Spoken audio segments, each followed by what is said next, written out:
Presidency university news headlines. প্রধান উপদেষ্টা নির্বাচনী ঘোষণাকে স্বাগত জানিয়ে বিএনপি মহাসচিব বললেন, নির্বাচন ছাড়া অন্য কিছুতে বিশ্বাস করে না তার দল। জুলাই ঘোষণাপত্র এবং নির্বাচনের ডেডলাইন ঘোষণার আনুষ্ঠানিক প্রতিক্রিয়ায় একথা বলেন মির্জা ফখরুল। জুলাই ঘোষণাপত্রকে প্রধান উপদেষ্টার অপূর্ণাঙ্গ বিবৃতি হিসেবে আখ্যা দিল জামায়াতে ইসলাম। হাজার বছরের ইতিহাস, 1947 পিলখানা ও শাপলা গণহত্যার মতো গুরুত্বপূর্ণ অধ্যায় উল্লেখ না থাকায় ঘোষণাপত্রে জনগণের আকাঙ্ক্ষা প্রতিফলিত হয়নি। সরকারের ঘোষিত জুলাই ঘোষণাপত্রকে স্বাগত জানিয়েছে এনসিপি। দলের সদস্য সচিব আক্তার হোসেন বলেন, সরকার নির্বাচনের সময় জানালেও জাতীয় নির্বাচনের আগে জুলাই হত্যার বিচার, নির্বাচনের লেভেল প্লেইং ফিল্ড নিশ্চিতের প্রতিশ্রুতি দিতে হবে।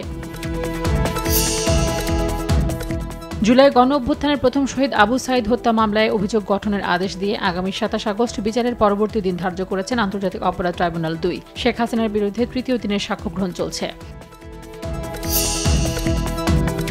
নির্বাচিত সরকার আসার আগ পর্যন্ত অন্তর্বর্তী সরকার যতটা সম্ভব সংস্কার করে দেশকে এগিয়ে নিতে চায় বলে জানিয়েছেন অর্থ উপদেষ্টা। ব্যাংক খাতে আওয়ামী লীগের অনিয়ম বিশ্বে নজিরবিহীন।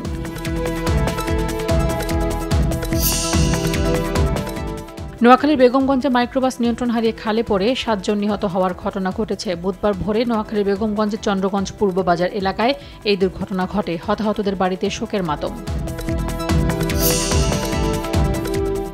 লালমনিরহাটে তিস্তার পানি কমে 11 সেন্টিমিটার নিচ দিয়ে প্রবাহিত হচ্ছে, তারপরও ভোগান্তি কমেনি নদী তীরবর্তী মানুষের। এতে সদর, আদিতমারি, কালীগঞ্জে এবং হাতীবান্ধায় 5000-এর বেশি মানুষ পানিবন্দী হয়ে পড়েছেন।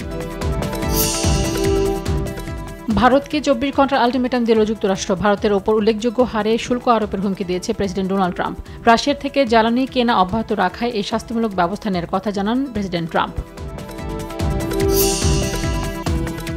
গাজা উপত্যকায় ইসরায়েলি হামলায় নিহত হয়েছে আরও অন্তত 83 ফিলিস্তিনি। গাজায় শিশু ও বয়স্কদের মধ্যে দুর্ভিক্ষ ভয়াবহ আকার ধারণ করেছে। মঙ্গলবারের ইসরায়েলি হামলায় নিহত হওয়াদের মধ্যে 58 জনই ছিলেন ত্রাণ প্রত্যাশী।